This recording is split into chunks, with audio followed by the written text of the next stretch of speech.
On allait retrouver les Parisiens qui ont beaucoup à jouer sur ce match.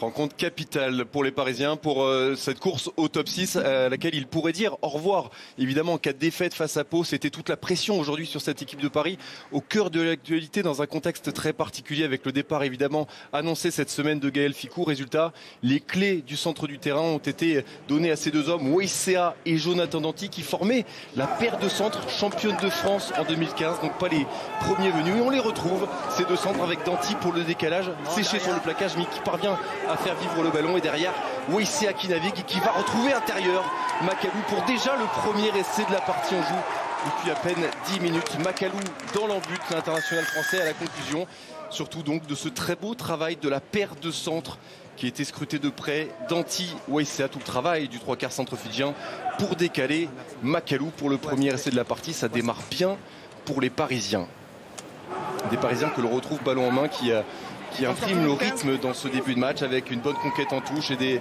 temps de jeu qui sont incisifs, avec notamment Hall qui va retrouver le soutien de Matera. Ils avancent constamment, les Parisiens, dans ce début de match, avec second la remise à hauteur pour Macalou qui négocie parfaitement le 3 contre 2 pour déjà le deuxième essai parisien dans cette partie, l'œuvre de Neivalou, l'ailier australien, et encore une fois tout le travail de Macalou, décisif, auteur du premier essai et acteur de ce deuxième. Les Parisiens qui mènent assez facilement dans cette entame de match, 17-3. Les Parisiens, on va à nouveau les retrouver dans le camp palois dans une première mi-temps quasiment à sens unique, avec Hall qui a vu une brèche, qui résiste à 1-2 plaquages, qui s'extrait de ses plaquages et qui finit sa course dans le but, le demi-mêlée sud-africain de cette équipe parisienne. Déjà le bonus offensif en poche pour des Parisiens à qui tout sourit dans ce premier acte. Des Palois complètement absents, qui n'arrivent pas à recréer la dynamique démarrée la semaine dernière après la victoire importantissime dans la course au maintien face à Bayonne. Ils vont attendre la toute fin du premier acte, les Palois, pour se mettre en évidence, avec Debesse qui parvient finalement à transmettre ce ballon à Manou.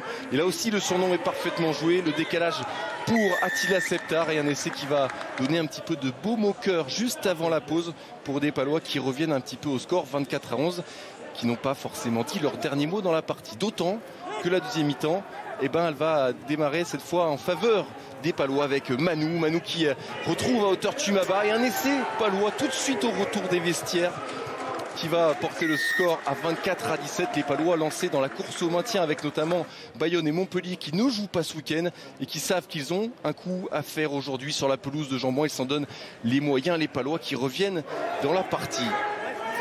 Sous pression donc, les Parisiens vont revenir aux bases de ce qu'ils ont bien su faire en première mi-temps, c'est-à-dire conserver le ballon, avec James Hall en animateur. Et là, ce petit jeu au pied phare parfaitement adressé à Kylian Amdaoui, qui s'en saisit le premier, qui va inscrire le quatrième essai parisien dans la partie. Belle lecture de jeu de la part de Joris Second, l'ouvreur parisien. Et la conclusion de Kylian Amdaoui, déjà une pluie d'essais dans cette partie, avec des offensives parisiennes qui à chaque fois font mouche. Et surtout du côté des Palois, on va se mettre à la faute. Regardez le 15 Palois ici, il est en position de hors-jeu, Charlie Mallier. L'essai ne sera pas accordé sur cette action, mais c'est un premier carton jaune. Quelques secondes plus tard, seulement une minute plus tard, un deuxième carton jaune va être adressé à l'encontre de Max Van Dijk pour ce coup à l'épaule de Pablo Matera. Et là, les Palois vont se retrouver à 13 contre 15. Difficile dans ces conditions d'exister face à des Parisiens qui redoublent d'ardeur en attaque, avec les entrants, notamment Godener, Taji, qui se mettent en évidence. Hall, la passe sur le pas de Danty, séché sur cette action qui sortira quelques minutes plus tard. Et là, regardez tout le travail du capitaine Paul Allo-Émile, le pilier droit, qui par un magnifique rush d'une vingtaine de mètres, en résistant à 4-5 plaquages, Paul Allo-Émile va offrir de façon en tout cas provisoire le bonus offensif à nouveau aux Parisiens, avec cet essai qui donne le sourire à Gonzalo Quesada, qui sent que ces hommes sont en train de prendre le meilleur sur la section paloise, avec quelques minutes plus tard un décalage magnifiquement fait de la part de Veynou pour Alex Saraté. Les Parisiens déroulent totalement dans la partie, 46-17 à ce moment-là du match.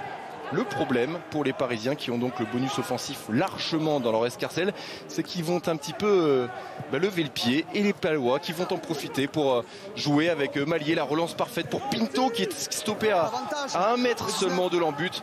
Le décalage derrière, il est fait. L'essai de Ramsey et les Parisiens qui vont retomber dans leur travers d'indiscipline avec 2 cartons jaunes coup sur coup, avec notamment celui-ci pour Weissea. Le sourire est tombé du côté de Gonzalo Quesada parce que les Parisiens sont 13 sur le terrain. Le bonus offensif, il est sous la menace d'un dernier essai palois. On joue la toute dernière action de ce match et Manouf qui file entre les poteaux.